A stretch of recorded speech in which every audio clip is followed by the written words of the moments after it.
Hola, ¿cómo están? Que el Señor bendiga ricamente su vida, la vida de su familia y que bendiga al mundo y a nuestro país. Quiero darle toda la honra y toda la gloria a nuestro Dios porque estamos aquí y estamos aquí reunidos, estamos congregados y solamente ha sido por la misericordia del Señor. Dios es bueno y para siempre es su misericordia. Quiero compartir en esta ocasión un tema de la palabra del Señor basado o fundamentado en el libro de Santiago. Y voy a estar utilizando el capítulo 4 y voy a estarme sirviendo del versículo 1 al versículo 9. El título para esta ocasión es Limpiando nuestras manos. Limpiando nuestras manos. Así que yo espero que este mensaje un tanto sugestivo o quizá apropiado y oportuno para nuestros días pueda calar, pero más allá, pueda hablar a su corazón y pueda provocar un cambio de actitud, que pueda provocar realmente esa conciencia que Dios quiere que hagamos como pueblo de Dios. Este mensaje es para usted, este mensaje es para la iglesia de Dios. Me gustaría que me acompañe orando con una oración sincera, una oración donde usted se coloque en el lugar santísimo y le diga: Padre, estoy aquí para que me veas y me conozcas. Estoy aquí para que tú hagas conmigo lo que tú quieras. Estoy aquí no para cumplir con una serie de estudios o para sentirme parte de una comunidad. Estoy aquí porque quiero que tú me impactes y quiero que me impactes con el poder de la palabra de Dios. Permítame orar y bendecirle. Padre, que estás en el cielo, mi Padre, Señor Santo, Rey de Reyes, Creador del universo, tú que tienes bajo tu control todas las cosas, el equilibrio del universo, nuestro planeta existe porque tú lo creaste. Dice tu palabra que en el principio creó Dios todas las cosas y yo lo creo, yo lo acepto. Yo sé que tú eres mi Dios, creador, sustentador, restaurador, sanador. En este momento quisiera pedirte, por favor, con el temor que me caracteriza, pedirte que tú me des la oportunidad de ser instrumento en tus manos. Señor, toma este tiempo y úngeme con el Espíritu Santo para poder llegar a cada corazón, para poder hablarle a cada hombre, a cada mujer, a cada joven y a cada señorita.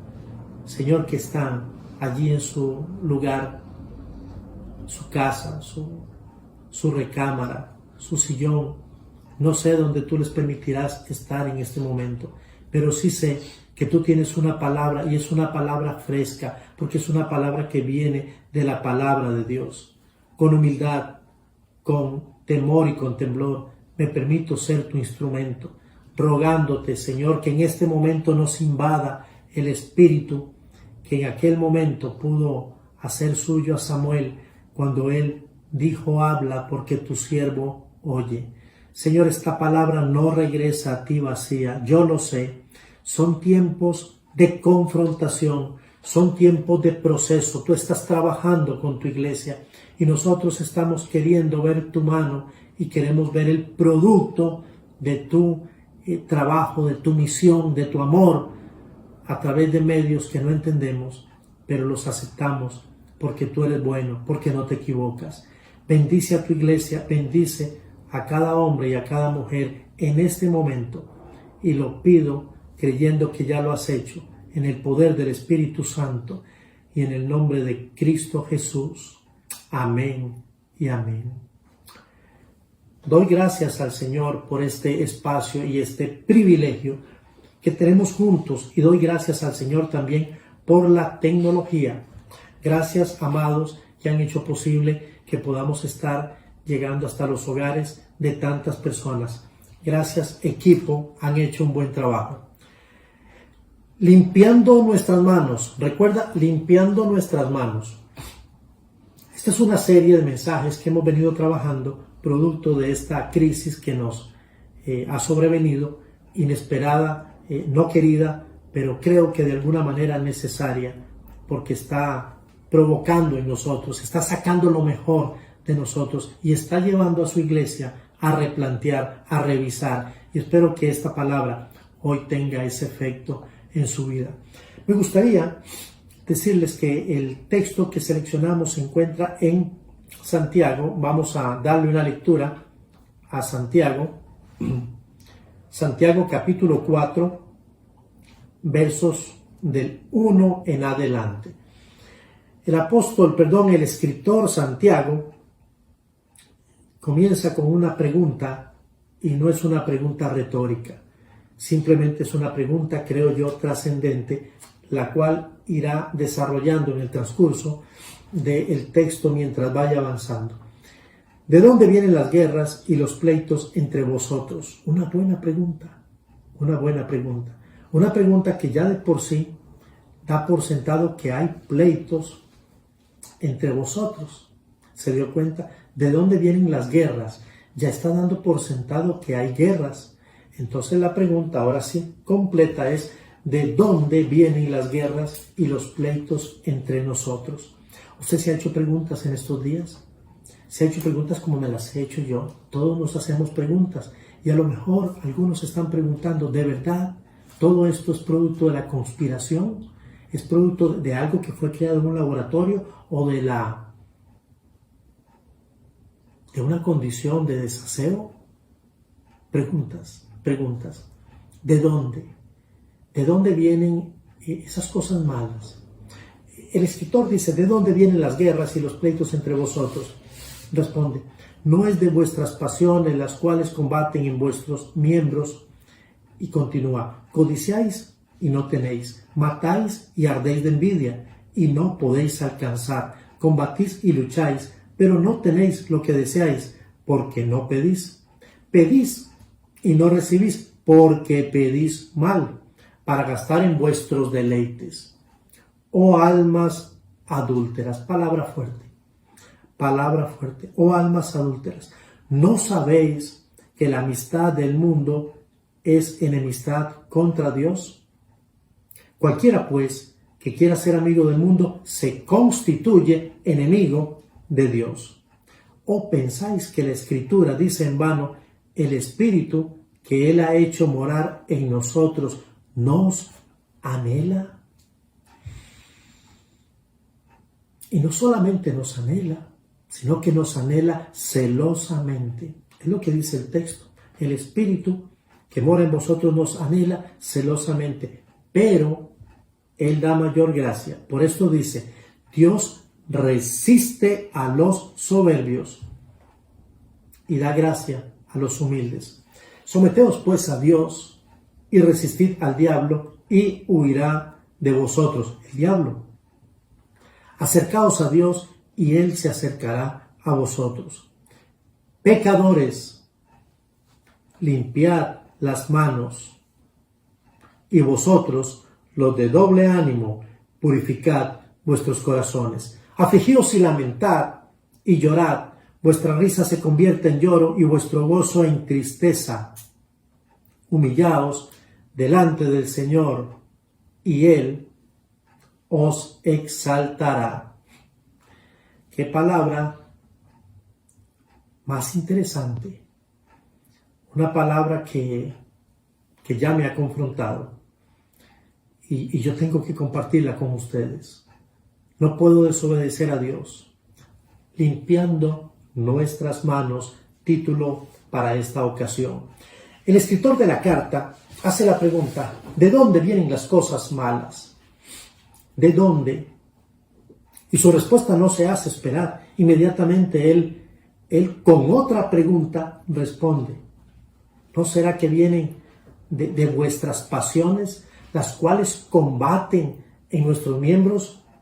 Y usa dos palabras muy llamativas, por lo menos para su servidor: guerras y pleitos. Tanto en las guerras como en los pleitos tienen que haber oponentes. En una guerra existen los buenos y los malos, o los buenos y los malos, depende del lado en la que usted lo quiera ver. Y en los pleitos no puede haber un pleito si no hay dos, como mínimo. Y aquí el escritor está preguntando de dónde vienen las guerras y los pleitos entre vosotros.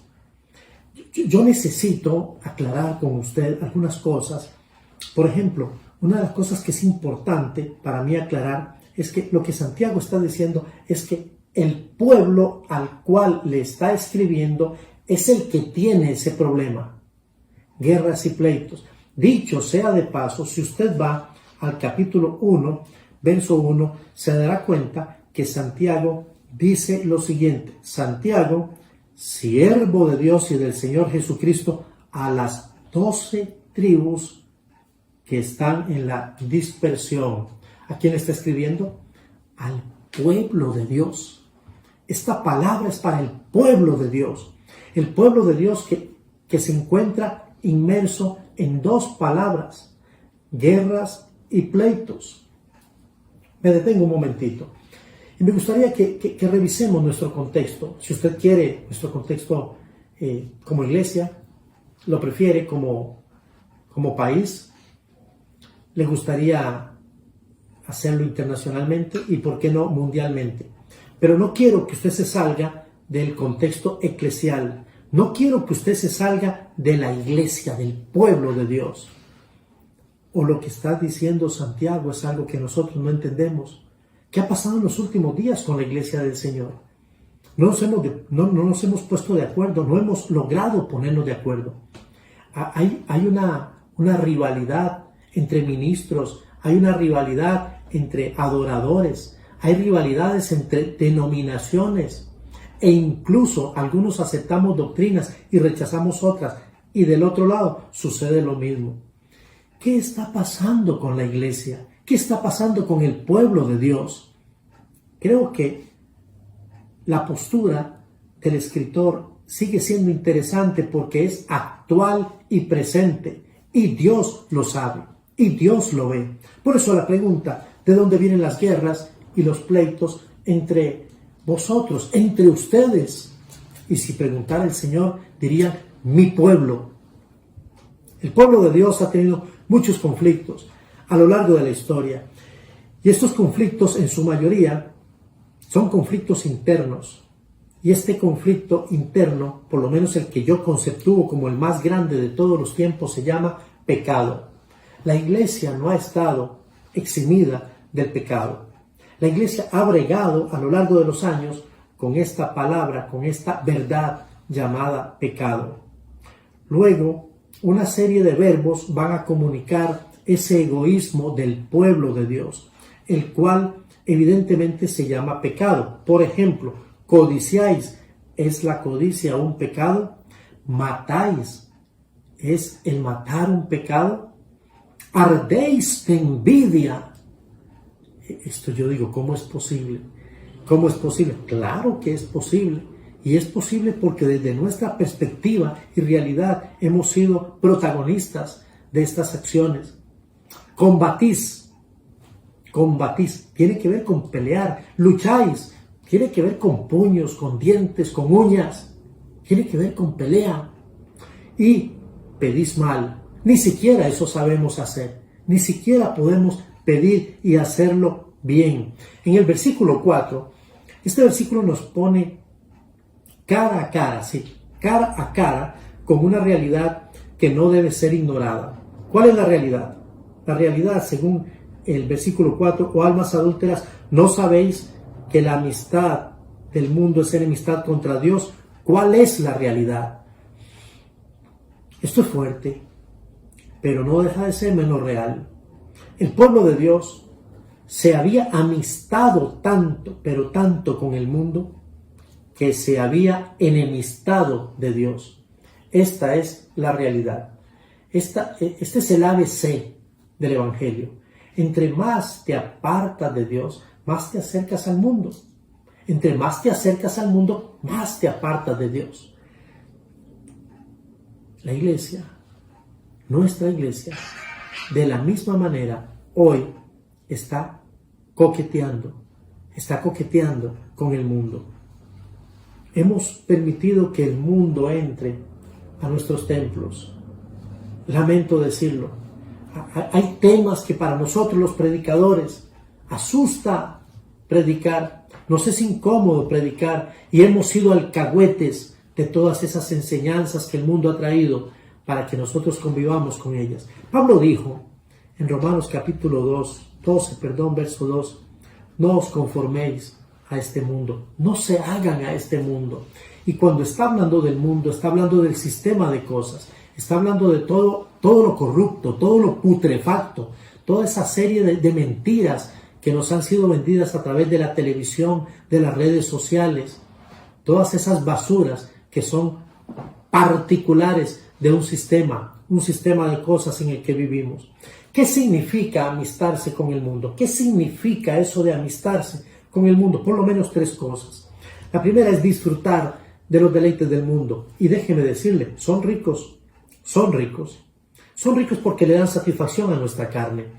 Es pensar de la misma forma en que piensa el mundo. El mundo piensa que Dios no es prioridad. Y entonces viene una serie de argumentos que tratan de convencer a la iglesia, y la iglesia los hace suyos, y luego viene la iglesia y dice, pastor, usted sabe que la prioridad es, y comenzamos a inventar cosas que distan con lo que la palabra de Dios ha establecido. Nos hemos amistado con el mundo. Yo podría darle tantos ejemplos que puedo vivir en la congregación, tantos ejemplos que puedo vivir de mi cotidianidad, tantos ejemplos que puedo vivir en mi familia. ¿Cómo hemos disfrutado de los deleites del mundo? Hace algunos años, los días sábados y los días domingos eran días especiales, eran días de familia, eran días de paseo, eran días de culto, de adoración. Es más, teníamos 2 servicios, recuerdo esos tiempos, en el día domingo. Pero el mundo ha comenzado a empujar de tal manera que hemos creído sus argumentos y hemos negociado disfrutando de sus placeres. Pensar como el mundo. ¿Cómo piensa el mundo? El mundo piensa como el enemigo quiere que nosotros pensemos. Y nosotros nos dejamos absorber por la cultura del mundo a través de todas estas obras, películas, todos estos materiales que nos llegan de forma interactiva. Y nosotros comenzamos a comprar esas visiones y comenzamos a aceptarlo como normal y terminamos llamándole bueno a lo que sencillamente es malo. Es actuar como el mundo. Amistarse con el mundo es actuar como el mundo actúa. El mundo actúa de forma inmisericordia, de forma que desagrada a Dios. Primera de Juan, capítulo 2, verso 17. El evangelista, en su primera carta, nos hace énfasis diciendo, no améis al mundo. Esa palabra que se usa allí es, no tengan una relación filial, esa relación que nosotros buscamos con nuestros amigos, con las personas que creemos que son personas que son positivas para nuestra vida. No lo hagan con el mundo. No améis al mundo, no amen al mundo, ni las cosas que están en el mundo. ¿Y cómo piensa y actúa el mundo? Déjeme decirle que el mundo, nuestro mundo, piensa así, con mucha indolencia. El mundo no se duele de los demás, porque el mundo ha construido sobre una imagen de egoísmo, insensibilidad y con maldad. El mundo piensa inmisericordiamente. Y el pueblo de Dios lo hace igual. Hoy la iglesia repite el mismo patrón. Está repitiendo el mismo patrón y sabe, Dios nos ve.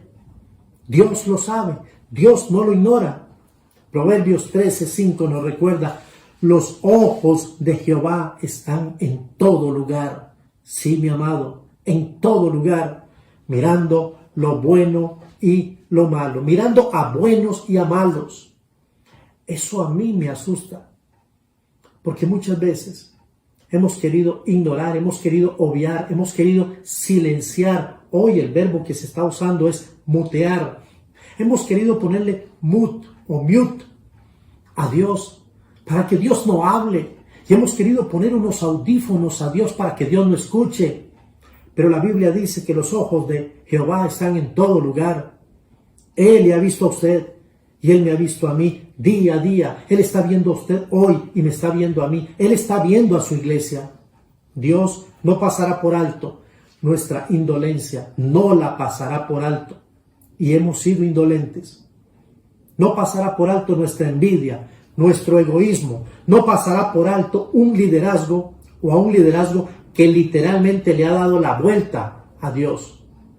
Una iglesia que ha desatendido su verdadera razón de ser y de existir. Sí, sí, amada iglesia, sí. Hemos desatendido nuestra misión, la razón por la cual somos y existimos. Esta es una pena espiritual, es una verdad presente.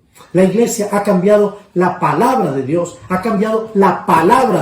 ¿Sabe por qué? Por dispositivos inteligentes, los cuales nos parecen ser más interactivos que las amarillentas y empolvadas páginas de la Biblia. Sí, y esto no es un tema de adolescentes, no es un tema de jóvenes. Usted, amado, y yo estamos inmersos en este mundo, lamentablemente. La iglesia se parece a una adolescente enamorada, coqueta, pispireta, feliz, extrovertida, que no le da pena ni vergüenza nada y no le preocupa comprometer sus más conservadores y preciosos valores. Está muy lejos de la figura de una novia que se atavía esperando al novio para las bodas que pronto serán. La iglesia dista de esa verdad, lejos de ser esa novia seria y enamorada, esa novia por la cual Cristo vendrá, una iglesia sin mancha y sin arruga. Hoy parece una adolescente loca y enamorada. Indefectiblemente somos culpables. Sí, iglesia, somos culpables. Somos culpables de haber abierto una ventana a la pornografía a través de nuestros dispositivos y de todo material similar. No. Yo no veo pornografía. Yo lo que veo son cosas pícaras. Es igual, es lo mismo. Hemos sido responsables y somos responsables de cambiar la oración, comunicación con Dios. El privilegio de comunicarme con mi Padre por el WhatsApp o aplicaciones que son más o menos amigables. La iglesia de hoy es adicta a las redes, pero se niega a ser pescadora de hombres. ¡Qué incongruencia! La iglesia ha aceptado todo tipo de enseñanza, porque es más fácil aceptar que escudriñar la palabra de Dios. Teologías que han venido a tener impacto en nuestra congregación. Teologías como, por ejemplo, para los que están un poquito cerca del tema, la teología de la liberación. Una teología que estuvo en boga hará unos 30 años en nuestros países, principalmente latinoamericanos, convirtiendo a Jesús en un revolucionario, político, y desechándole como Señor y Salvador de los hombres. Era aquel hombre que políticamente venía a revolucionar nuestros pueblos. Y ellos decían, el fin justifica los medios. Pero Jesús no vino para ser un líder político, Él vino para ser su Señor y su Salvador. Él es Rey de Reyes y Señor de Señores. Dice la palabra que Él un día, dejándolo todo, dejando su gloria, se humilló hasta la condición de hombre. Y estando en la condición de hombre, dice Filipenses capítulo 2, del 5 en adelante, se humilló hasta la condición de hombre. Y estando en la condición de hombre, se humilló hasta la cruz. Así fue su muerte. Y por eso Dios le exaltó y le ha dado un nombre que es sobre todo nombre. Teología de la liberación. ¿Liberación de qué? La palabra del Señor nos enseña en Juan capítulo 31, verso 32. Dijo entonces Jesús a los judíos que habían creído en Él: si vosotros permanecéis en mi palabra, seréis verdaderamente mis discípulos y conoceréis la verdad, y la verdad os hará libres. ¿Qué teología de la liberación? Si lo único que le puede hacer a usted libre, a su familia, a sus hijos, es la verdad de la palabra de Dios. Teologías como la teología de la prosperidad, de la cual no he hablado mucho. Pido perdón por tanta liviandad. Pero esta teología no ha hecho otra cosa más que crear mercaderes del Evangelio, quienes vestidos de piedad han engrosado sus cuentas de banco. Perdónanos, Señor, perdónanos. Perdónales a ellos su pecado y perdóname a mí mi pecado. Diga usted, perdona, Dios, mi pecado. No estamos aquí para juzgar a nadie, estamos para denunciar lo que la iglesia ha venido aceptando y lo ha hecho con aplausos o con silencio. Y para efectos es lo mismo, porque el que calla, otorga. La palabra de Dios dice, nunca se apartará de tu boca este libro de la ley, sino que de día y de noche meditarás en él para que guardes y hagas conforme a todo lo que está escrito, porque entonces harás prosperar tu camino. ¿Escuchó la palabra prosperar? Aquí, en este contexto, la palabra prosperar es válida, porque Dios quiere prosperar a su pueblo, pero la prosperidad que Dios le ofrece es integral, comenzando desde adentro. Hará prosperar tu camino y todo te saldrá bien. Doy gracias a Dios por esta palabra. Josué 1:8. La verdadera prosperidad se encuentra en la meditación y en la obediencia a la palabra. Una teología como por ejemplo una teología que viene a provocar y a revolver en los hombres la igualdad, llamando a lo malo bueno y a lo bueno malo. Dice Gálatas 3:8. Si alguien quiere oír de igualdad, váyase a Gálatas y lea en su contexto. Ya no hay judío ni griego, no hay esclavo ni libre, no hay varón ni mujer, porque todos vosotros sois uno en Cristo. El escritor nos desafía a dejar la soberbia. Esto es necesario, es importante, es vital, y a ser humildes. Y esto ha ocurrido desde el pasado. Cuando leo segundo libro de Crónicas, capítulo 7, verso 14, veo a Santiago plasmado en ese texto. Me gusta leerlo porque hay tanta enseñanza y en su momento la compartiremos. Santiago finaliza con el golpe neutralizador a partir del versículo 7. Santiago dice a partir del versículo 7, someteos pues a Dios, someteos a Dios, someteos a Dios, debajo de Dios, resistid al diablo y entonces él huirá de vosotros. Palabra linda, verbo necesario, hay que acentuarlo. Acercaos a Dios y él se acercará a vosotros. ¿Cuán lejos estamos de Dios? No nos vistamos de piedad. No provoquemos a Dios para que él pueda usar palabras como las que usó Jesús en los evangelios. Hipócritas, no lo hagamos. Reconozcamos, como dice la palabra, que somos lo que somos, y al pueblo de Dios en ese mismo verso, en el verso número 7, dice así el texto, en el verso 8, pecadores. Cuando yo leí esa palabra, yo levanté mis oídos y dije, wow, estás hablando a mí. ¿Siente usted lo mismo? ¿Cree usted que esta palabra es con usted? Pecadores, limpiad las manos. ¿Por qué lo hizo esta mañana? ¿Por qué lo hizo? Quizá en la tarde de ayer o en la noche. ¿Por qué? ¿Por qué? Porque el ministro de Salud lo sugirió, porque los comerciales lo han dicho, la palabra lo dijo muchos siglos atrás. Limpiad las manos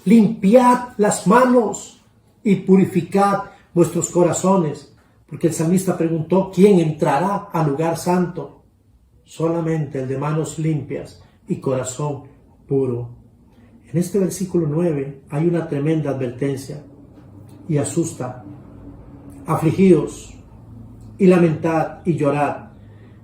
Si no quieren hacer lo que les he dicho, entonces afligíos y lamentad y llorad. Vuestra risa se convierte en lloro y vuestro gozo en tristeza. Yo no les recomiendo eso. Yo no se lo recomiendo. Yo preferiría que usted se quede con los 3, 4 verbos anteriores. Someteos pues a Dios. Acercaos a Dios. Limpiad las manos. Y finalmente, purificad vuestros corazones.